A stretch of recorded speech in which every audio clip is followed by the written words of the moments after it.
यहाँ पर हम बहुत ही बेसिक न्यूमेरिकल जो कि आर के बंसल बुक के हैं वो सॉल्व करने जा रहे हैं। 4 न्यूमेरिकल पहले सॉल्व करेंगे, उसके बाद थोड़ा सा डिफ़िकल्टी लेवल बढ़ा के कुछ न्यूमेरिकल सॉल्व करेंगे। अब एक न्यूमेरिकल यहाँ पे लिखा हुआ देख सकते हैं। A body of weight 90 newton is placed on a rough plane. ये मान लीजिए रफ प्लेन है और इस प्लेन के ऊपर आपका एक बॉडी इस तरह से रखा हुआ है, ठीक है। और इसमें दिया हुआ है कि इसका जो वेट है वो कितना है, 90 न्यूटन। और वेट हमेशा कैसा एक्ट करता है, वर्टिकली डाउनवर्ड डायरेक्शन में। तो W इक्वल्स है 90 न्यूटन, ठीक है। कोफिशिएंट ऑफ फ्रिक्शन निकालना है आपको, और ये 63 newton just causes to slide over. तो यहाँ पे यदि हम 63 न्यूटन लगाएं एफर्ट, ठीक है, तो ये मूव करना स्टार्ट हो जाता है। अब बेसिकली यदि हम इसका इक्विलिब्रियम डायग्राम ड्रॉ करें तो आप इसमें देख सकते हैं कि 63 W इक्वल्स 90 न्यूटन यहाँ एक्ट कर रहा है। और ये जो सरफेस है ना, ये इसके ऊपर इतना, ये जो आपका ब्लॉक है इसके ऊपर इतना वेट एक्सर्ट करेगा। तो ये सरफेस क्या होगी, इसके ऊपर आपका रिएक्शन ऑफर करेगी, ठीक है। और वो रिएक्शन किसके इक्वल होगी, इसके इक्वल। तो रिएक्शन भी यहाँ पे क्या हो जाएगा, 90 न्यूटन। फिर यहाँ पे ये खींच रहे हैं इसको, तो ऑब्वियसली इसके अपोजिट डायरेक्शन में एक फोर्स लगेगा। वो फोर्स कौन सा होगा, फ्रिक्शन होगा। और वो फ्रिक्शन कितना होगा, F equals mu into R, ठीक है। तो यहाँ पे बहुत आसान है। बेसिकली इसमें क्या है, ये फ्रिक्शन फोर्स है कंसीडरिंग इक्विलिब्रियम, कंसीडरिंग इक्विलिब्रियम। तो यहाँ पे F इक्वल्स म्यू आर। तो ये आपका बेसिकली फ्रिक्शन कितना दिया हुआ है, F इक्वल्स म्यू आर, और ये वैल्यू आपकी 63 के इक्वल होगी, है ना, क्योंकि ये जस्ट स्लाइड कर रहा है, मतलब इससे ऊपर करेंगे तो स्लाइड करना स्टार्ट हो जाएगा। तो ये 63 आ गया। तो यहाँ से R की वैल्यू आपको समझ आ रहा है, W 90 न्यूटन है तो R भी 90 न्यूटन। तो ये आ जाएगा आपका म्यू इंटू 90 इक्वल 63। तो म्यू क्या, कोफिशिएंट ऑफ फ्रिक्शन, ये आ जाएगा 63/90। तो बहुत आसान सा न्यूमेरिकल है ये, 63 डिवाइडेड बाई 90, तो ये आ गया 0.7, ठीक है। Mu equals 0.7। तो ये क्वेश्चन सॉल्व हो गया, बहुत आसान सा क्वेश्चन है। अब हम दूसरा क्वेश्चन सॉल्व करते हैं। ये दूसरा क्वेश्चन है और आप यहाँ पे लिखा हुआ देख सकते हैं। A body of weight 150 newton, ठीक है। तो ये आपका कोई रफ सरफेस है, ठीक है। इस रफ सरफेस के ऊपर आपका 150 न्यूटन का बॉडी प्लेस्ड है, ठीक है। और इसका जो वेट है, वेट हमेशा कैसे एक्ट करता है, वर्टिकली डाउनवर्ड डायरेक्शन में। तो W इक्वल्स यहाँ पे आ गया 150 newton. Coefficient of friction between body and horizontal plane, इन दोनों के बीच में कोफिशिएंट फ्रिक्शन है म्यू दे रखा है। म्यू की वैल्यू आपको दी है 0.4। Determine the horizontal force required to just slide, ठीक है। तो यहाँ पे कितना हॉरिजॉन्टल फोर्स लगाना पड़ेगा आपको, ये आपको कैलकुलेट करना है, जिसकी वजह से स्लाइड हो जाए। तो इसका इक्विलिब्रियम डायग्राम बनाए हम, है ना, या फ्री बॉडी डायग्राम बनाए। तो वेट नीचे की तरफ एक्ट कर रहा है ना। तो ये बॉडी है, ये बॉडी इसके ऊपर वेट एक्सर्ट करेगी इस सरफेस के ऊपर, है ना, इस प्लेन के ऊपर। और ये प्लेन क्या करेगा, एक रिएक्शन ऑफर करेगा जो कि इसका इक्वल और अपोजिट होगा। तो R भी कितना हो जाएगा, 150 न्यूटन, ठीक है। ये इक्विलिब्रियम में वर्टिकल डायरेक्शन हो तो W और R दोनों क्या है, आपके बराबर है ना। और ऐसा कोई ज़रूर नहीं हमेशा W और R बराबर हो, वो आगे चल के हम केसेस देखेंगे। और इसको यदि आप ऐसे स्लाइड कर रहे हो तो इसके डायरेक्शन में यहाँ पे क्या एक्ट करेगा, फ्रिक्शन एक्ट करेगा इधर, है ना। और उसकी वैल्यू क्या होगी, F equals mu into R, ठीक है। तो आपको F निकालना है ये, ठीक है, ये फोर्स निकालना है। ये फोर्स बेसिकली किसके बराबर होगा, लिमिटिंग फ्रिक्शन के बराबर, है ना। और लिमिटिंग फ्रिक्शन की वैल्यू क्या है, F equals mu into R. तो म्यू की वैल्यू 0.4 और R कितना है, 150, ठीक है। तो हो जाएगा सीधा आसान सा क्वेश्चन है। 0.4 मल्टीप्लाइड बाई 150, तो ये आ गया 60 न्यूटन, ठीक है। तो यहाँ पे यदि हम 60 न्यूटन फोर्स लगाएं, ठीक है, तो ये जस्ट स्लाइड करना स्टार्ट कर देगा। एक और क्वेश्चन सॉल्व करते हैं।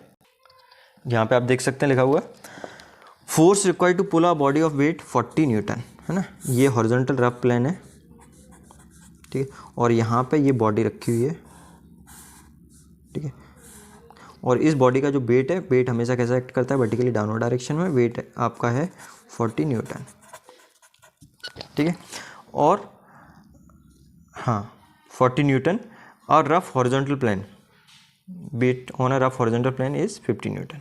ठीक है, 50 न्यूटन फोर्स लगा रहा है, लेकिन यहाँ पे थोड़ा सा पूरा पढ़ना पड़ेगा। Determine the coefficient of friction if the force applied at an angle 20 degree to the horizontal. तो जो फोर्स अप्लाई कर रहे हैं, ये मान लीजिए हॉरिजॉन्टल लाइन है ना, इससे कितना एंगल बना रहा है 20 डिग्री का। ठीक है, तो इसके बेसिकली क्या हो जाएंगे, दो कंपोनेंट हो जाएंगे। एक इसका कंपोनेंट हॉरिजॉन्टल डायरेक्शन में एक्ट करेगा इस तरह से, और इसका दूसरा कंपोनेंट ये एक्ट करेगा वर्टिकल डायरेक्शन। ठीक है, तो ये कितना लग रहा है आपका, यहाँ पे ये 50 न्यूटन लग रहा है, 15 न्यूटन। तो ये कंपोनेंट जो एंगल के साथ वाला होता है ये कॉस होता है, तो 15 कॉस 20 हो जाएगा। ठीक है, और ये क्या हो जाएगा 15 साइन 20। ठीक है, और यहाँ पे ये सरफेस क्या करेगी, रिएक्शन ऑफर करेगी, तो ऊपर की तरफ रिएक्शन भी लगेगा आर। अब यदि हम इक्विलिब्रियम कंसीडर करें, कंसीडरिंग इक्विलिब्रियम, ठीक है, और अभी हम इक्विलिब्रियम कंसीडर कर रहे हैं कौन सा, vertical direction, in vertical direction. ठीक है, तो वर्टिकल डायरेक्शन में यदि आप इक्विलिब्रियम कंसीडर करेंगे तो यहाँ से क्या मिलेगा आपको, W इक्वल्स क्या आ जाएगा, R प्लस ये दोनों फोर्स, ये डाउनवर्ड डायरेक्शन एक्ट कर रहा है, ये दोनों फोर्स अपवर्ड डायरेक्शन एक्ट है, R प्लस 15 साइन 20।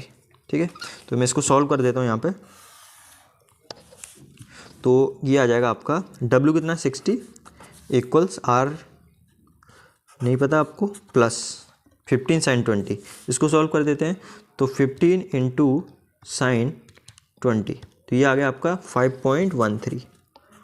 ठीक है, तो R इक्वल्स क्या आ जाएगा 60 माइनस 5.13।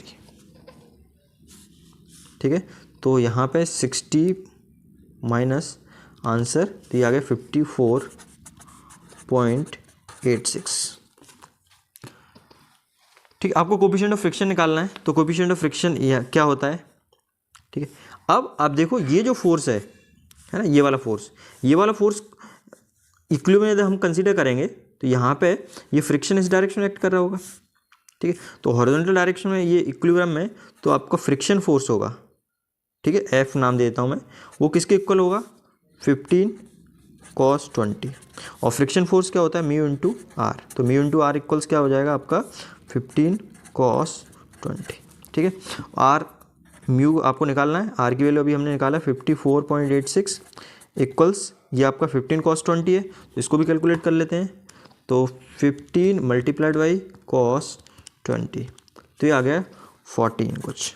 ठीक है, तो म्यू इक्वल्स क्या आ जाएगा 14 डिवाइडेड बाई 54.86, तो 14 डिवाइडेड बाई 54.86, तो ये म्यू की वैल्यू आ गई 0.256।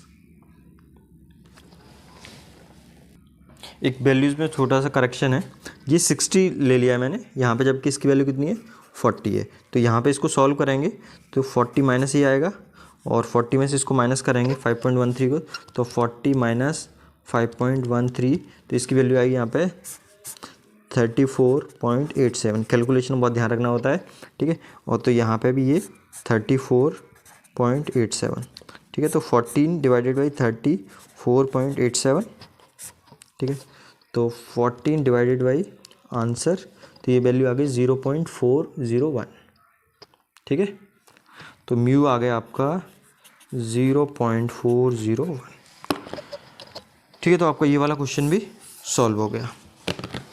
अगला क्वेश्चन, ये क्वेश्चन आप रीड कर सकते हैं। A body of weight 60 newton is placed on a rough horizontal plane. ठीक है, तो ये रफ हॉरिजॉन्टल प्लेन है, और इसके ऊपर हमने यहाँ पे एक बॉडी रखा हुआ है। ठीक है, और वो बॉडी है आपका वेट 60 न्यूटन। वेट कैसे एक्ट करता है, हमेशा वर्टिकली डाउनवर्ड डायरेक्शन, तो W इक्वल्स दे रखा है यहाँ पे 60 newton. To just move body on the horizontal plane a push of 18 newton. ठीक है, तो यहाँ पे एक पुश लग रहा है कितना 18, लेकिन आपको इसमें दिया हुआ है इंक्लाइन 20 टू द हॉरिजॉन्टल, तो ये हॉरिजॉन्टल है, तो यहाँ पे जो फोर्स लग रहा है वो हॉरिजॉन्टल से कितना इंक्लाइंड है, ये हॉरिजॉन्टल से आपका इंक्लाइंड है 20 डिग्री। ठीक है, तो ये और ये पुश है। ठीक है, तो ये 18 न्यूटन, तो इसका एक कंपोनेंट ये हो गया और इसका दूसरा कंपोनेंट हो जाएगा इस तरह से, ठीक है। तो ये 18 cos 20 हो गया और ये कितना हो जाएगा 18 sin 20। ये रिजॉल्व करना आपको आता होगा, एंगल के साथ वाला cos और एंगल से दूर वाला sin। ये W है और ये सरफेस इस पर रिएक्शन ऑफर कर रही होगी और वो रिएक्शन कैसा एक्ट करेगी, ऊपर की तरफ एक्ट करेगी। और जो फ्रिक्शन है वो फ्रिक्शन कैसा एक्ट करेगा, फ्रिक्शन एक्ट करेगा इसके अपोजिट डायरेक्शन, मतलब इस डायरेक्शन, है ना। सॉरी, उल्टा बोल दिया मैंने, क्योंकि इसको पुश कर रहे हैं तो फ्रिक्शन कैसा एक्ट करेगा, इस डायरेक्शन, ठीक है। ये फोर्स का ये डायरेक्शन है, ठीक है। तो ये आप चीज़ें क्लियर हो गई होंगी। अब आपको क्या निकालना है, कोएफिशिएंट ऑफ फ्रिक्शन निकालना है। तो सबसे पहले हम क्या करते हैं, वर्टिकली इक्विलिब्रियम कंसीडर करते हैं। Considering equilibrium in vertical direction, ठीक है, वर्टिकल डायरेक्शन। तो वर्टिकल डायरेक्शन जब आप इक्विलिब्रियम कंसीडर करेंगे तो आप देख सकते हैं यहाँ पे क्या क्या लिखा हुआ है। ये ऊपर क्या है, आर है, प्लस आर ऊपर की तरफ एक्ट कर रहा है और नीचे की तरफ क्या एक्ट कर रहा है, डब्ल्यू एक्ट कर रहा है और ये वाला कंपोनेंट एक्ट कर रहा है। तो आर इक्वल्स क्या आ जाएगा 60, या मैं पहले इक्वेशन लिख देता हूँ, डब्ल्यू प्लस 18 sin 20। ये सारी वैल्यूज मैं यहाँ पे पुटअप कर देता हूँ। तो आर इक्वल क्या आ जाएगा, डब्ल्यू कितना है 60 प्लस 18 और sin 20, ठीक है भाई। तो लिख लेते हैं यहाँ पे 18 इंटू sin 20, ये आ गया 6.156। तो 60 प्लस 6.156, तो आर की वैल्यू आ गई आपकी 66.156। ऑब्वियसली यूनिट क्या आएगी, न्यूटन आएगी, ठीक है। तो रिएक्शन आ गया। अब आपको कोएफिशिएंट ऑफ फ्रिक्शन निकालना है। तो कोएफिशिएंट ऑफ फ्रिक्शन किसके इक्वल होगा, ये जो फोर्स है ये फ्रिक्शनल फोर्स है, ठीक है। तो एफ आपका इक्वल हो जाएगा friction force mu into R, friction force होता है। और फ्रिक्शन फोर्स को बैलेंस कौन कर रहा है, ये वाला कंपोनेंट, है ना। इक्वल्स क्या है, ये आपको समझ में आना चाहिए। फ्रिक्शन एक्ट कर रहा है, ये इस तरफ पुश कर रहे हो तो फ्रिक्शन अपोजिट डायरेक्शन में एक्ट करेगा। तो 18 cos 20 equals mu into R, R की वैल्यू कितनी 66.156।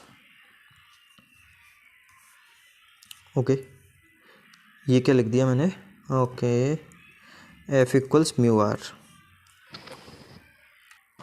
ये 18 cos 20 है, ठीक है।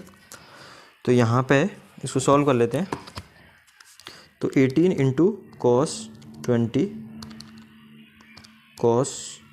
20 ये आ गया 16.9 इक्वल्स म्यू 60 इंटू 66.156। तो म्यू निकल आएगा 16.9 डिवाइडेड बाई 66.156। तो इसकी वैल्यू आ गई 0.255, ठीक है, 0.255, ठीक है। ये वैल्यू आ गई आपकी म्यू की। तो आपने यहाँ से कोएफिशिएंट ऑफ फ्रिक्शन निकाल लिया है।